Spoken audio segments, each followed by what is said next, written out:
Let me tell you a story. It's not dramatic in the way you might expect. There are no scams, no sudden betrayals, at least not the kind you see in movies. This story is about something quieter. It's about healing. About what happens when you're done chasing illusions and start looking for something real. It begins with a man, me. After a divorce, after heartbreak, after losing myself in a country that was never home. I moved to the US from Turkey in 2003. I was newly married, hopeful, ready to start a new life. But things didn't go the way I imagined. The marriage unraveled slowly. By 2010, it was over. Just like that.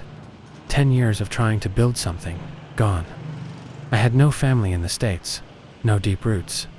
I had to start, again completely alone. I don't need to explain what that feels like. Some of you already know. You wake up one day and realize that everything you'd been holding on to was slipping through your fingers. I spent the next few years drifting. I worked, I ate, I slept, I existed. I didn't date, I didn't want to, I didn't think I could ever love again. But deep inside, there was a small, stubborn spark, this belief that maybe, someday, love would find me. The kind of love that doesn't fade when times get hard. The kind that stays. By the way, if you're enjoying this kind of story, don't forget to subscribe so you don't lose the channel. There are many more powerful, emotional, and eye-opening tales about life and love in Thailand coming your way. Fast forward to 2015. I was in my mid-40s, and I decided I needed something different. Not a fling, not a distraction. A new beginning. Something about Thailand had always fascinated me. I had friends who'd visited. Some found romance, others found chaos. Either way, they came back changed. I thought maybe I needed that too. So I booked a ticket. Bangkok, 1 month. No plans. Just see where life takes me. The first week was what you'd expect. Temples, street food, heat, so much heat. Everything smelled like grilled meat, car exhaust, and incense. I wandered through the markets, drank cold beer on rooftop bars, and tried to let go of everything I'd left behind. But I wasn't looking for trouble. I wasn't looking for nightlife. I wasn't looking for anyone. Not yet. That's when I downloaded a dating app just to browse. I wasn't expecting anything. But one evening, a message popped up. Hi, just that. Simple. I clicked on her profile. She was beautiful, yes, but there was something else. She didn't have photos in bikinis or party shots. She looked grounded. In her bio, she said she worked as a professional. No kids, just got out of a long relationship. I understood that. I knew what that felt like. I replied. Her name was Anne, and that hi turned into hours of chatting. Then days, then a week. We talked about everything: her work, my past, her dreams, my regrets. It felt easy, safe, comforting. One night, I told her I was alone in Thailand, no family, no friends. I didn't say it to make her feel sorry for me, just said it. And she replied, "You're not alone, I'm here." That sentence hit me harder than maybe I was naive. Maybe I wanted to believe in something again. But I felt it, that connection, real or not. After a week, we agreed to meet. Just as friends, she said. No pressure. I appreciated that. The night of our date, I cleaned up, put on my best shirt, and took a cab to the restaurant. She was already there, waiting. And when I saw her in person for the first time, I knew. This wasn't just another. She was even more beautiful in real life, but that wasn't what struck me. It was the way she made me feel. Calm, seen, respected. The kind of presence that makes you forget all your fears. She asked if I was comfortable. She listened. She laughed at my jokes. We talked for hours, had dinner, then coffee. Time slipped by. When we said goodbye, I didn't want the night to end, and she felt it too. We started seeing each other more, every few days, then every day. I wasn't rushing things, but everything felt so natural, like I'd known her forever. I learned she was 29, I was 44. I thought it would bother me. It didn't. Not when she made me feel like I mattered, that I was still a man worth loving. We weren't lovers at first. We were companions, friends who held each other a little longer after dinner. Soon, the conversations turned deeper. She told me about her family in Isan, a sick mother, a younger brother she helped support. She didn't complain. She didn't ask for anything. She just told me the truth, and that honesty, it meant the world to me. I told her about my own pain, my divorce, the years I lost wandering through life like a ghost. She didn't judge. She just listened. We were two people who had been through different kinds of storms, now standing under the same sky. I started extending my trip. A month turned into 2, then 3. She invited me to meet her family, but only after they knew I was serious. I respected that. At one point, I asked, "What if I brought you to the US?" She smiled, shyly, and said, "Let's take things slowly." That made me love her more. She never asked for money, not once. Even when her mom got worse, and I offered to help, she said no. "If we are together, we help each other," she said. "But if it's just charity, I don't want it." That hit me. She wasn't like the women people warned me about, the gold diggers, the scammers. She was proud, strong. She had her own sense of honor. I respected that more than I can say.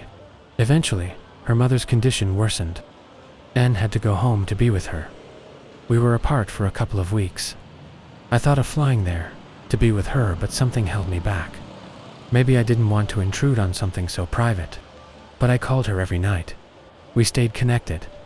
Then one morning, she called. Her voice was trembling. "She's gone," she said. Her mother had passed away. I flew back to the States shortly after.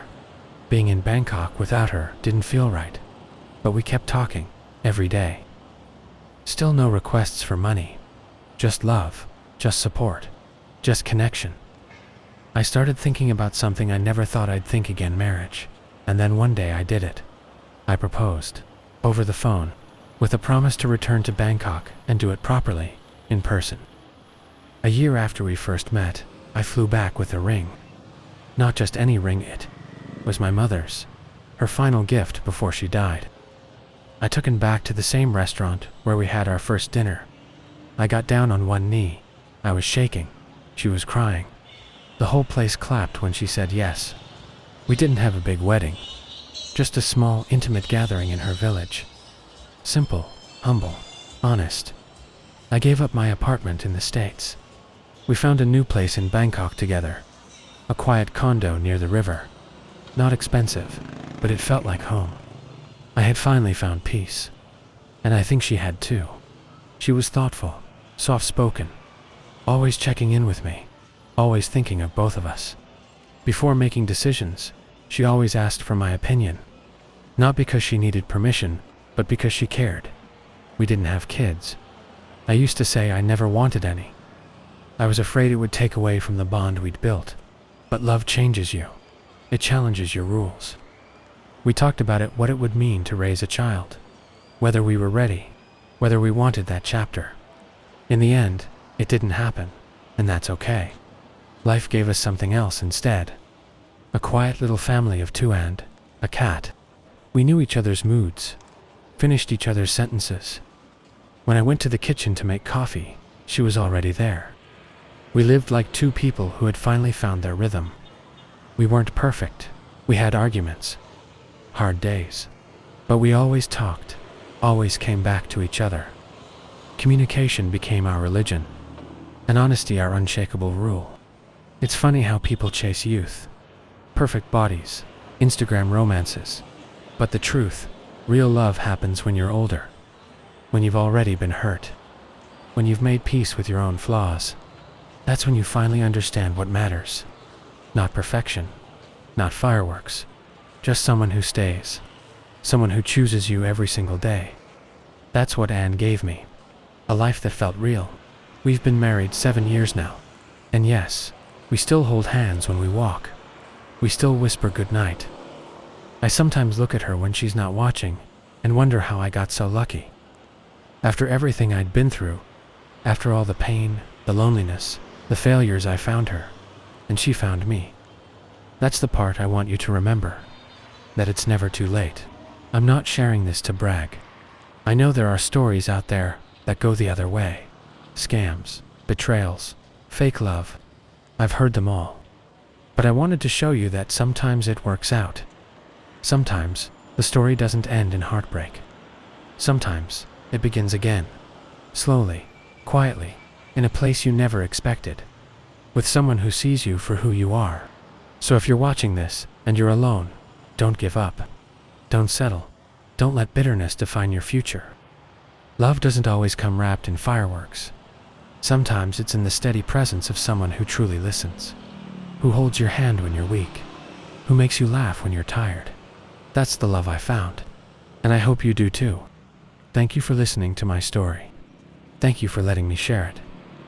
If you've gone through something similar, share your story too. We learn from each other. We grow through each other. And if you enjoyed this one, leave a comment. Let me know what you think.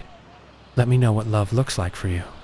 And if you're still out there searching, maybe broken, maybe just tired, remember sometimes the best things come when you stop chasing and just stay still. Let life find you. Let love find you.